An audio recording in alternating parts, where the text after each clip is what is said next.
Hey everyone! So recently we started apartment hunting in central Tokyo. So in this video, we're going to be showing you the 3 apartments that we saw this week. And at the end of the video, we will be comparing the size, the price, and the location of each of them. Luckily, we are in good hands because we have Mika. Mika desu.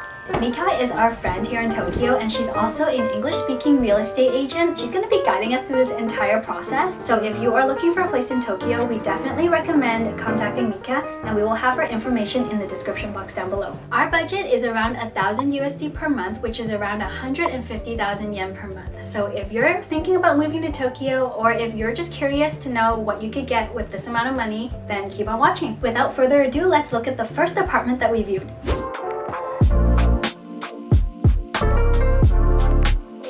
So this is the front door, and immediately what you see is the genkan, which is a little space where you're supposed to take your shoes off before going into the apartment. There's also no built-in shoe storage here, so we'll probably have to buy our own, but we do like that they have installed these hooks onto the wall so you can hang your bags and your jackets. Then to the left you have the sink area, and I like that there's a mirrored cabinet, so it kind of hides all of the bottles and stuff that you'll store inside. This is Jeff opening the cabinets and stuff. He loves opening all the doors to everything, so if you see him doing it, you know that's just his thing. And to the left of the sink, you'll find the bathtub. And most Japanese apartments and houses have bathtubs because it's like a huge part of Japanese lifestyle. This bathtub has this digital panel here, and it allows you to auto-fill your bath to a preset amount and temperature. It can also reheat the water if it gets cold, so that's pretty handy. And of course there's a fan for ventilation so things don't get moldy. It's pretty standard what you see here. To the left of the shower room, we have the toilet room. It's common in Japan to have a separate room for the toilet. And it's also very common to see that there's a bidet. Since moving to Japan, we've fallen in love with using bidets. Unfortunately, this one doesn't have heated toilet seats, but that's just me being really picky, and it's really not a problem at all. Also, did you know that after you flush, clean water will come out of this tap for you to wash your hands, and the water that you washed your hands with gets collected and is used for the next flush. And it's just a really good use of water, so I like it. Whoever designed it was awesome. And as we make our way into the rest of the apartment, there's actually a little nook on the left here, and this is a spot for the washing machine actually. It has its own little curtain to hide it, which I've never seen this before, and I think it's like a really thoughtful thing that they added. So that's kind of cool. And as we continue into the apartment, it's so bright. I really love it. Like, I saw it in the photos. I saw this open bright space and this gorgeous kitchen, and it's actually why I came to view it. It just caught my eye. So this kitchen is like open concept with a huge sink. Jeff wanted to show off this kitchen sink trap thing, which is pretty common in Japanese houses. But there's no running water right now, so I don't know how he's gonna clean his hands after touching it. This apartment has a 3-burner stove, which is uncommon for an apartment of this size. Like, it's usually just 1 or 2 burners. This stove is electric. We prefer gas, but it's fine. It's just a minor thing. The ventilation fan up top is really nice and modern. However, there's no oven, but that's just because it's not common in Japan in general. There is a fish grill, which is common because people eat a lot of grilled fish, but you can also use this to toast bread and stuff. And then here's Jeff going through all the cabinets, and I noticed there's no drawer for utensils, but I don't think that's a huge problem. I can just get an extra little countertop back here, and along with the fridge, which we have to buy by the way because rentals in Japan don't come with fridges. Next to the kitchen is a storage/closet area. It's actually kind of small. Like, this side looks fine, but the other side has kind of a weird shape, so we'll probably have to be really smart with how we utilize the space here. And if you guys have any ideas, let us know. Like, we're not even sure if we're gonna choose this apartment, but we're just thinking of like how we would use the space. I really love these huge sliding doors that just open up completely to let all the sunlight come through. If I'm cooking something that has lots of smells and stuff, I could kind of separate myself away from the living area. This way is south facing, this way. Yeah, and this is just the parking lot, so I think there is almost no possibility of like building something in front. It's a great view in my opinion. Look over there. Yeah. I like being able to see far. Yeah, this is the result of healing. And if you ever see these little arms with holes, it's actually for hanging clothes. So there's usually 2 of them, and you put a long pole through the hole and it becomes something that you can hang wet clothes off of and dry. But I prefer drying my clothes indoors. It just feels cleaner somehow. The balcony is L-shaped and it's a pretty good size. Like we could fit a little table and chair and sometimes sit out here, I think. Or maybe some plants, but actually we don't know. Like, do you guys have any ideas? Let us know in the comments below, please. And here's Jeff just taking some quick measurements, which is very important because after you view a place, sometimes you actually forget what it was really like. So getting it down in numbers is very helpful. 2 meters and 20 centimeters. Rentals in Japan usually don't include any appliances except for maybe one air conditioner, unless you go for a furnished apartment, but those are usually more expensive. So definitely, like, you'll be expected to buy your own washer and fridge and stuff. Does it usually come with air conditioning? Yeah, usually they come with the AC. Okay. But if you have like multiple rooms, some rooms have it, some rooms don't. We also noticed that they installed some really secure hooks onto the walls, which is great because usually you shouldn't be making your own holes in the walls to hang things. But since these ones are already here, then I don't have to worry about it. But yeah, overall we really like this apartment. It's just that the space feels a little bit small, so we have to think about how we would use it. Dining area here, and then like desk there, and then like bed here. And Jeff is just trying to imagine himself working here. On the way out, we noticed this retro mailbox on the door, and it's actually not used anymore because there's a proper mail room downstairs, but we just thought it was interesting. And also there's a lot of bike parking. It's actually 2-tier bike parking. We want to start biking around town, and it just seems like a really healthy lifestyle, so we are glad that there is room to keep bikes here.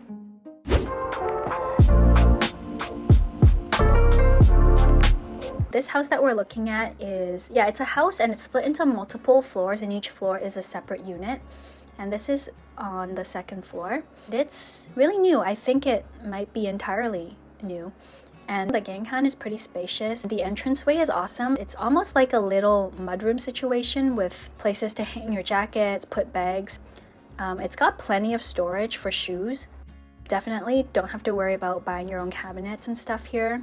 They've got it all ready for you. And you notice there's a hole here. That's for hanging umbrellas and letting the wet umbrella water kind of drip out. And plus there's a huge mirror so you can check and make sure you look good before leaving. As you come in, it's okay. Like, it's bigger than we thought, but it's also darker than we thought. And if you look out on the balcony, you'll see that you are just surrounded by houses, and the house next to you is quite close to you and will block out some of the light. Also, it doesn't feel very private because you're just next to everyone else's balcony. And this is another thing for hanging clothes. You can put a pole through these holes and hang wet laundry off of it. And the kitchen is definitely not ideal. I am actively looking for an open kitchen that looks out into like the living room. It just feels much more open. But this does have a fish grill and looks like a kind of fancy fish grill too. Sink is a good size. There's storage. Pretty standard kitchenette. In terms of the floor space, I'm not really sure how I would arrange furniture. As you look out into the window, you're basically looking into someone else's house. The closet space is impressive though. There's plenty of room to store things. Let's go back through the entrance area, and this is the whole like bathtub, bathroom situation. We like we look at the taps and stuff, and we like when it's all chrome and new and shiny. With the bathtub, it's autofill. There's even a little window here, which is great for extra ventilation, cracking that window open in the steamy shower. Although we couldn't quite get the window open. Like, Jeff tried to figure it out, Mika tried to figure it out, and we just failed at the end. The toilet room is nice and bright. High ceilings, which makes it feel more spacious. And then looking into the sink area, the mirrored cabinets are so new and nice looking. There's drawers for storage. I'm not worried about storage at all in this apartment. There's just so much ready and built in. It's really great. And the washing machine just goes at the bottom left-hand corner there. There's a spot for it. And yeah, that's pretty much it for this apartment. And we'll go to the next one.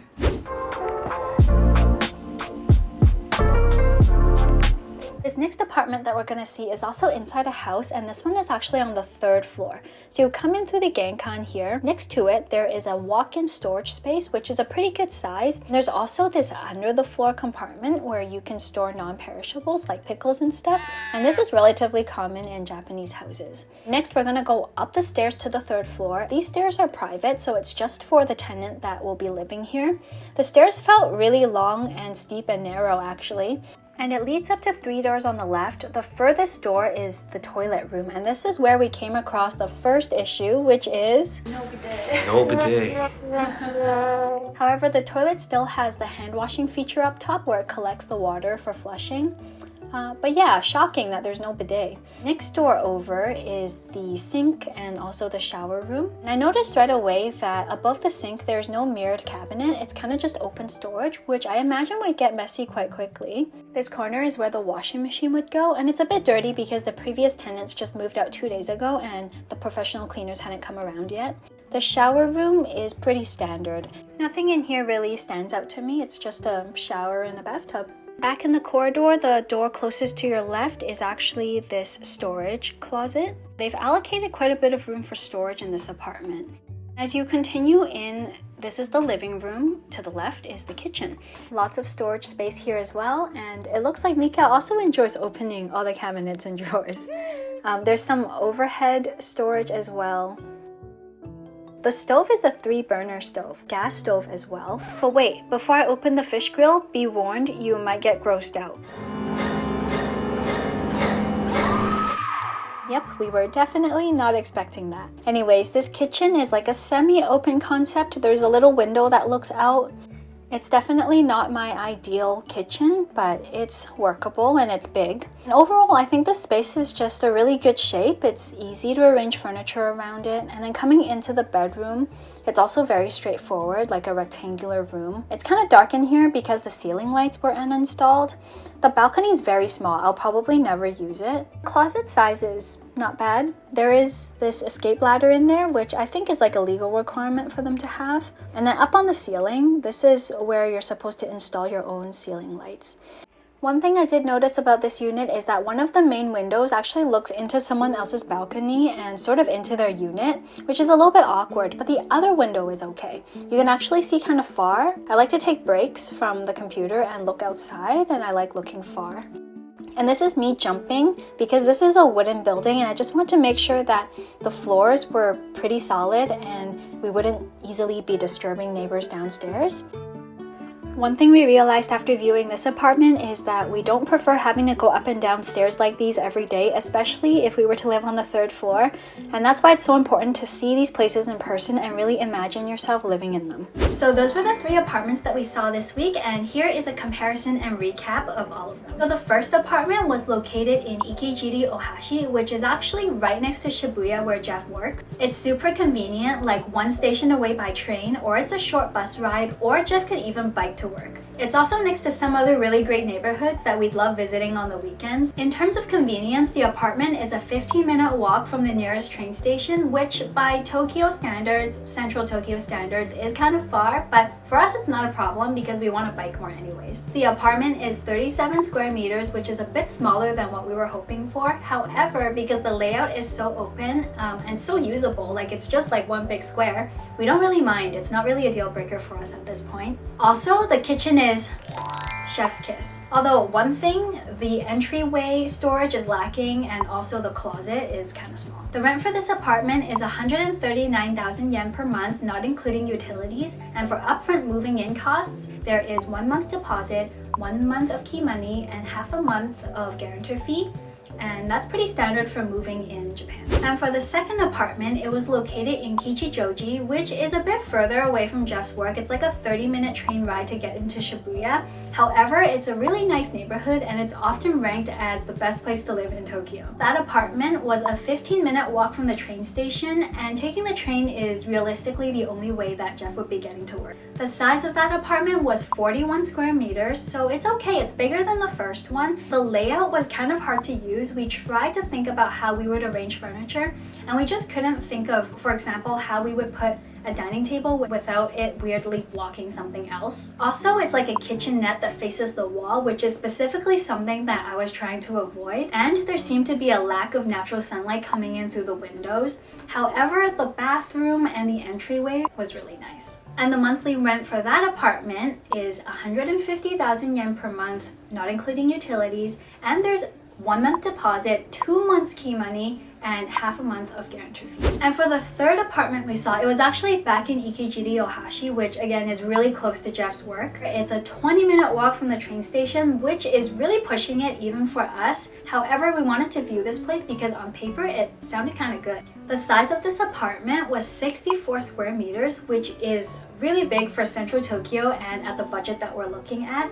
So we really wanted to see it, and when we went in to see it, we realized that maybe we don't need that much space actually, because we tried to think of how we would arrange furniture and we realized that we would actually have to buy a lot more stuff, things that we don't necessarily need, just to fill up the space. The layout of the apartment was pretty straightforward and really usable. However, there were some small things that bothered us, like there was no bidet, the stairs up to the third floor was really steep and narrow, and it just felt a bit less modern overall. And the rent for this apartment was 150,000 yen per month. There's also a 2-month deposit, 1 month of key money, and 1 month of guarantee fee, which is considered on the high side for moving in Japan. And there you have it. Those were the 3 apartments that we viewed this week. Which one would you pick? Please leave a comment down below and let us know your thoughts. Also, we're going to be doing a few more viewings next week and making a video on that. So if you're interested, be sure to subscribe to our channel so you don't miss the video. Thanks for watching, and we look forward to seeing you guys next time.